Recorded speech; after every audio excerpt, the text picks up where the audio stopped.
Right, so hi, this is the fourth video in the series, pinning down Cavendish.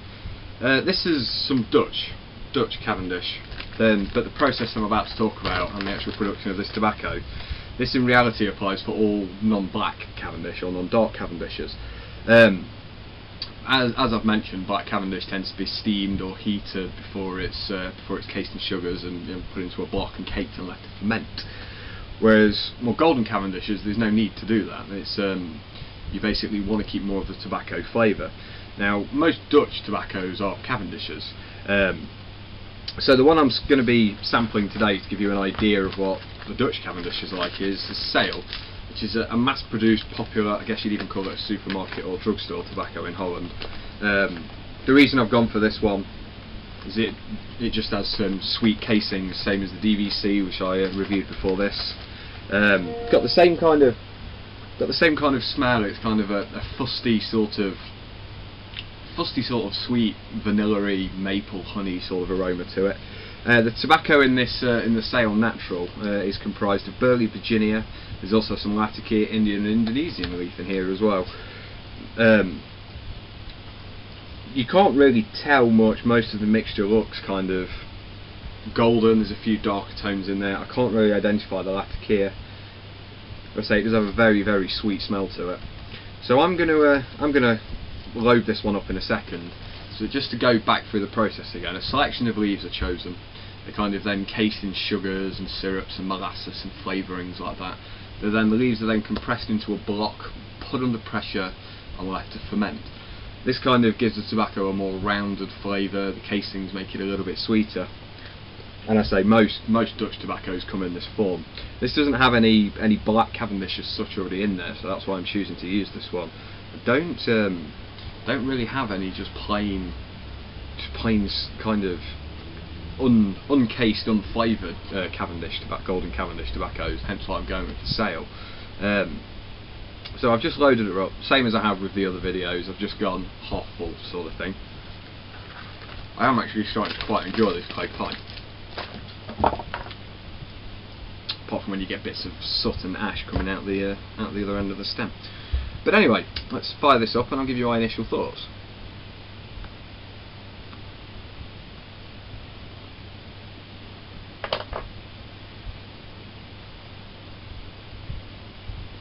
There's a lot more of a tobacco flavour to it than the others. Even from the DVC, you can taste the mixtures of tobaccos in there. Let's give her a tamp and another light.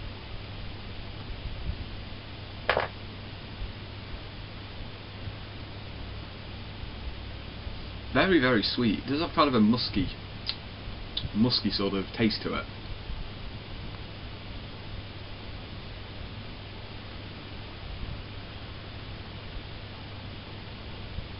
I can taste the casings. I find Dutch and most golden Cavendishes a little bit too hot for me. I'm kind of used to flavouring, this kind of takes away from the characteristics of the tobacco, but so far this is not bad. So I'm going to crack on with this first half of the bowl.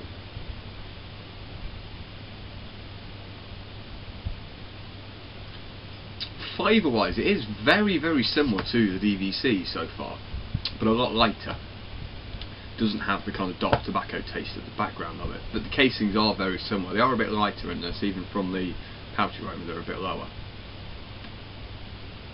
So yeah, I'm going to crack on with this and I'll be back with you very, very soon.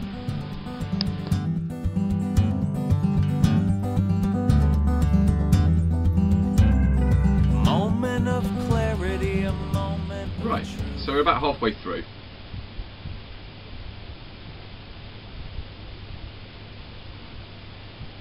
Still burning a little bit hot, and it did just go out, so I had to remove the ash and relight. I've got this inferno on my mouth again. There is a bit of a technique to smoking Dutch style golden Cavendish tobaccos. It's smoke her slow, leave her till she's almost going out and draw. Don't smoke it too fast because she gets hot. I still don't quite know how to review this, to be honest. I mean, the rest of the videos in this series are base blending tobaccos. In a sense, the sale is a base blending tobacco. I guess it's kind of a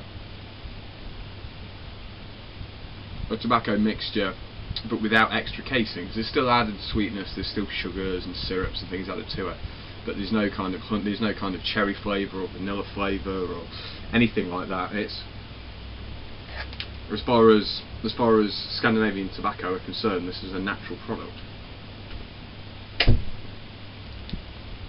But it smokes quite nice. I mean, it's got like a oaty, mapley sort of breakfast cereal taste. You can still taste the tobacco. It's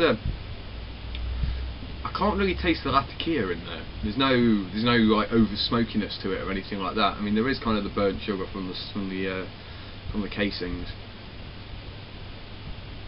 But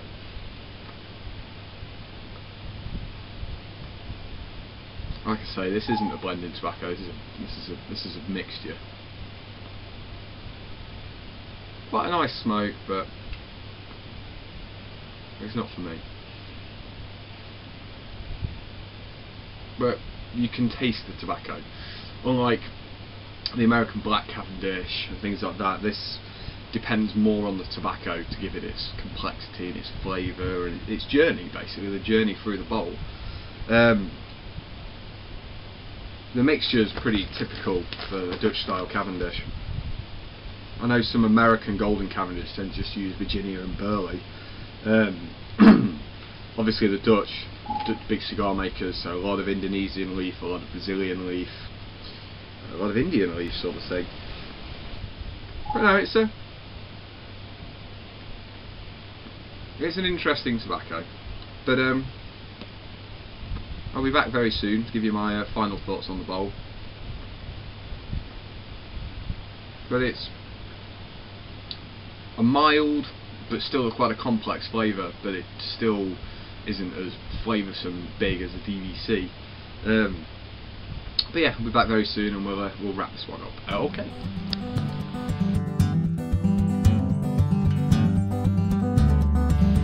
Right, so we're pretty much at the end now. Very, very hot. I can just hear air hissing through the bowl. Yep, it's burnt away to a nice white ash. There's a few dark bits like unburnt tobacco in there still, but no, it's an interesting tobacco. You can really taste the difference between the Gold and the Light Cavendish. The difference that extra steaming and heat processing makes to the tobacco. Unlike some of the American Golden Cavendishes, the Dutch Cavendishes depend more on the tobacco rather than on the casings.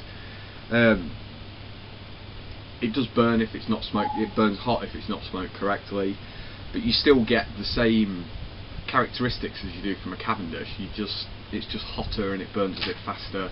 Kind of the difference between a Gold and a Light Virginia sort of thing. Not so much in the strength, but in the taste and the way it smokes. And darker tobaccos smoke a lot cooler and smoother than what lighter tobaccos do. So really, that's all this was for, to give you an idea of the differences.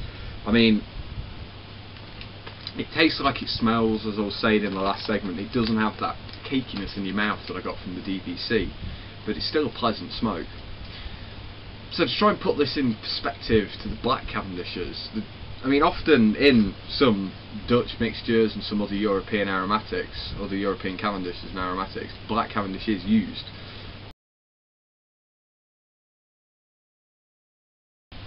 Right, sorry about that. I had a bit of a battery issue. Right, so back to what I was saying. I mean, some Dutch and other European aromatics do actually use some Black Cavendish mixed in their Cavendish mixtures, as they were. I mean, it's quite simple. You just take the leaves and you put them inside the mixture, or you can mix it in afterwards, sort of thing. But no, I mean, say the real reason for this was to give you an idea of what a Dutch Cavendish is. A lot of tobaccos come under the classification of Cavendish. I mean, in a sense, Navy Cut tobaccos are Cavendishes. They're kind of sweet sugar-cased Virginia leaves compressed, left to mature. Even Gowith Dark Flake is a Cavendish tobacco as well. The term Cavendish is so general and so vague, but I just wanted to give you an idea of a Dutch Cavendish. But yeah, as far as blending and bases go, like I was saying a moment ago, the lighter ones great for subtle mellow mixtures sort of thing. Your darker black and dark Cavendishes, they give you the more smoother. And if you stay away from the American style, go for the DVC and the English style black Cavendishes, they're very, very rich, strong tobaccos. Most of the Dutch Cavendishes tend to be quite light, quite aromatic sort of thing. So yeah, that pretty much brings to an end all the tobaccos. I hope you've enjoyed watching this series of videos. I've quite enjoyed making them. I've learned quite a lot about the Cavendish tobaccos through making this. I'll be back later with some more videos along some other subjects, but again, thank you ever so much for watching. Don't forget to check out the other videos, and if you head over to my blog, there's a big article I wrote basically leading into all of this. So yeah, thanks again, thanks for watching, and I shall catch up with all of you very, very soon.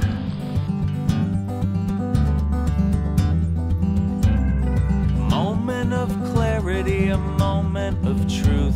Spare me the charity and just call it